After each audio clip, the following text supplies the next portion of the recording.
Salam hidup untuk setiap kita. Saudara, tahukah kita, bukannya sekedar tahu, juga sadar bahwa hidupmu dan hidupku sangat-sangat berharga, bernilai, dan penting adanya. Lalu tahu dari mana bahwa hidupmu dan hidupku itu berharga? Saudara, kalau kita boleh ada di dunia ini dalam sebuah proses kelahiran yang dibutuhkan sekitar 8-9 bulan, tentu ada dan terjadi tidak secara kebetulan.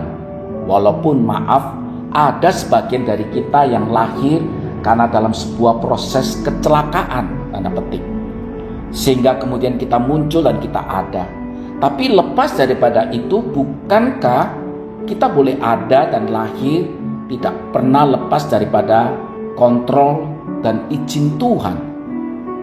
Saudara, saya akan paparkan bukti dari sisi sains untuk menyatakan, untuk membenarkan apa yang saya katakan bahwa hidup kita itu bernilai. Saudara, tahukah kita berapa jumlah sel sperma yang dibutuhkan oleh seorang pria untuk bisa membuahi kandungan atau rahim dari istrinya?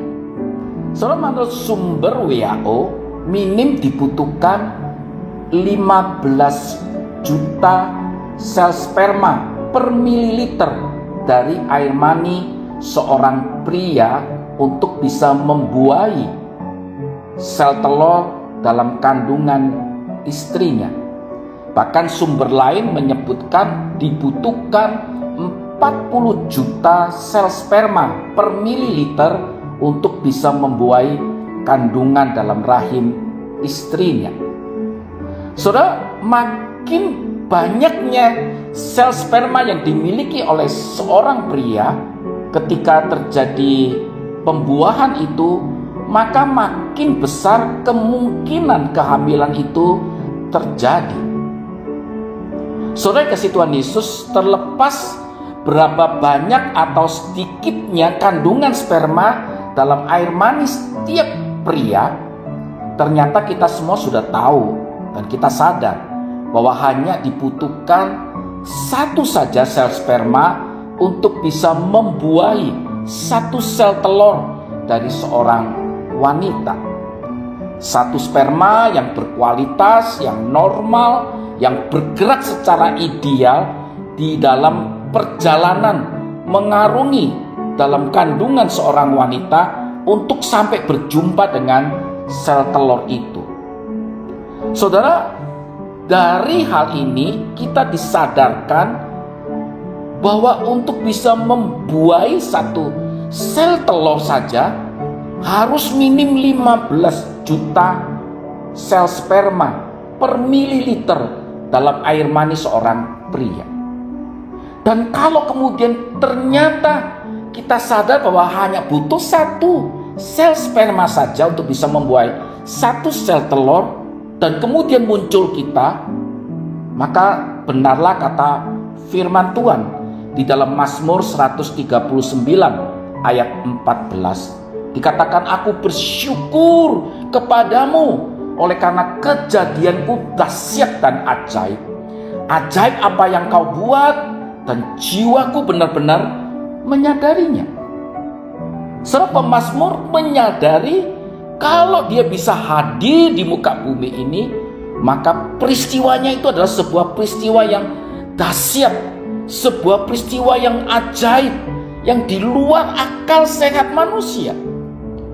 Saudara, tidak mungkin kalau seorang pria bisa membuahi satu sel telur hanya memiliki beberapa ratus ribu atau berapa puluh ribu kandungan sel sperma dalam air mani dia.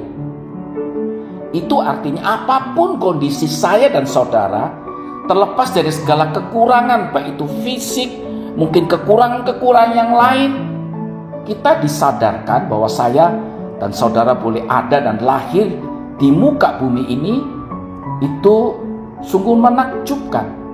Itu artinya kita bisa muncul, sel sperma itu bisa kemudian membuahi sel telur dan muncul kita, maka kita akan berjuang mengalahkan jutaan sel sperma yang lain, sampai kita kemudian bisa membuai satu sel telur dalam kandungan mama kita, dan muncullah kita, dan lahirlah kita.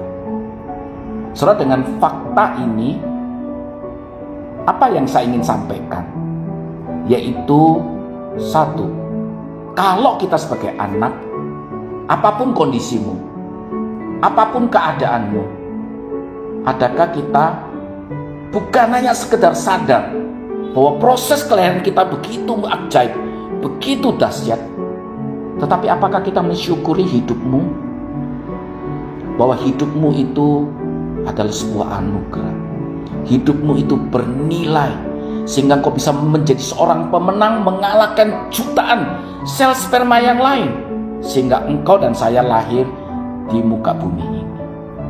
Yang kedua, kalau kita sebagai orang tua, apakah kita benar-benar menghargai dan tidak menyia-nyiakan anak yang Tuhan berikan sebagai sebuah titipan untuk kita boleh besarkan sampai mereka hidup sadar bahwa mereka juga milik daripada Tuhan.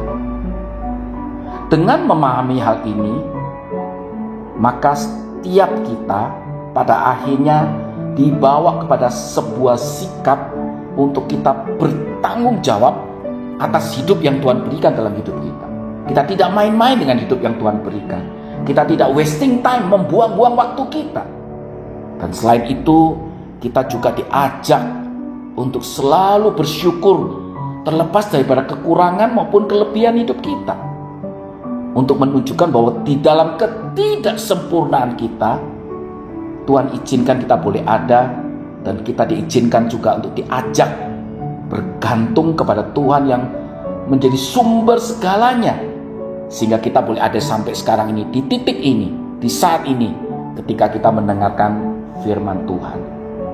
Saya rindu Tuhan Yesus boleh memberkati hidupmu, dan kita selalu mensyukuri hidupmu, dan berikan hidup yang maksimal untuk menjadi berkat bagi banyak orang. Tuhan Yesus memberkati setiap kita.